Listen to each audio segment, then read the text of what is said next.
PM Modi आज 2 दिवसीय गुजरात दौरे पर रहेंगे।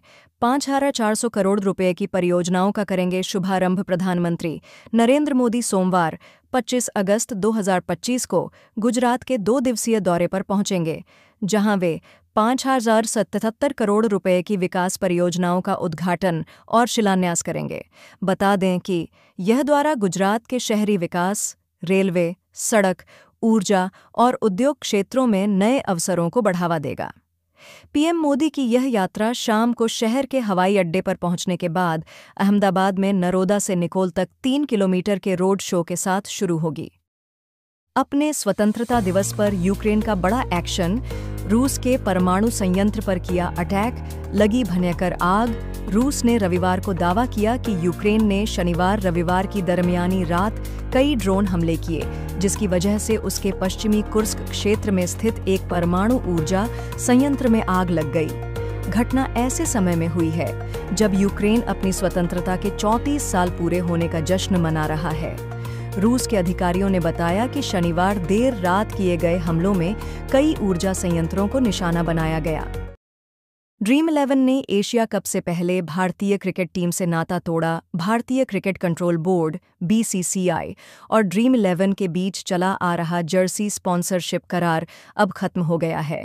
करीब 328 करोड़ रुपए की यह डील अचानक उस वक्त टूट गई जब केंद्र सरकार ने नया ऑनलाइन गेमिंग रेगुलेशन बिल 2025 पास कर दिया।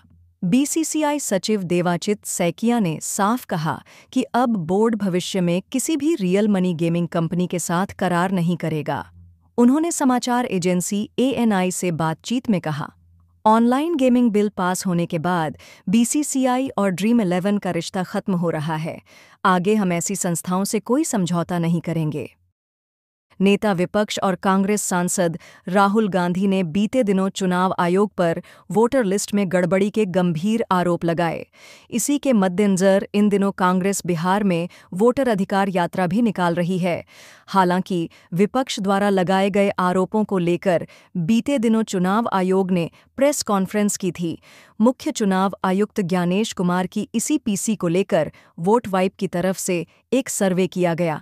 इस सर्वे में विपक्ष के चुनाव आयोग पर लगाए गए आरोपों को लेकर लोगों से सवाल पूछे गए कि इस पूरे मसले पर उनकी क्या राय है। इसमें 34% लोगों ने विपक्ष के आरोपों को पूरी तरह खारिज कर दिया। भारत और पाकिस्तान के बीच एशिया कप 2025 में 14 सितंबर को महामुकाबला खेला जा सकता है। भारत और पाकिस्तान को एशिया कप 2025 के एक ही ग्रुप में ओमान और यूएई के साथ रखा गया है। इन टीमों के अलावा इस टूर्नामेंट में श्रीलंका, अफगानिस्तान, बांग्लादेश और हांगकांग की टीम हिस्सा लेने वाली हैं। एशिया कप 2025 के विजेता की भविष्यवाणी करते हुए वसीम अकरम ने कहा कि भारतीय टीम इस टूर्नामेंट की सबसे मजबूत टीम है और एशिया कप 2025 की विजेता बन सकती है।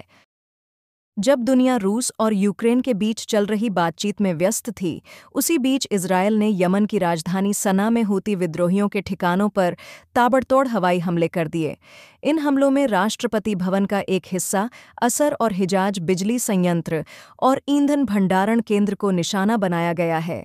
इजरायली वायुसेना की इस कार्रवाई ने पूरे क्षेत्र में हड़कंप मचा दिया है। स्थानीय लोगों ने बताया कि धमाके इतने जोरदार थे कि घरों की खिड़कियां टूट गईं और आसपास की इमारतें हिल गईं। जालंधर की मिल्क फैक्ट्री में अमोनिया गैस लीक, 30 लोग फंसे, दीवार तोड़कर कर्मचारियों को निकाला जा रहा बाहर। जालंधर के वेस्ट हल्के में स्थित सर्जिकल कॉम्प्लेक्स की मेट्रो मिल्क फैक्ट्री में सोमवार को अचानक अमोनिया गैस का रिसाव हो गया।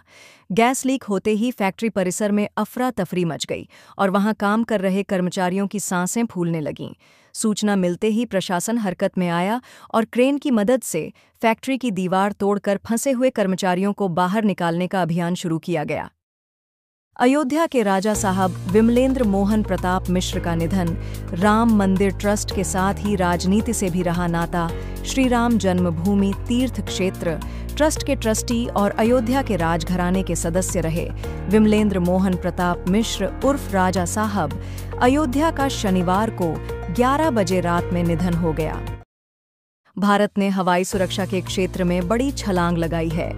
रक्षा अनुसंधान एवं विकास संगठन DRDO ने ओडिशा तट से अपने integrated air defence weapon system का पहला सफल परीक्षण किया।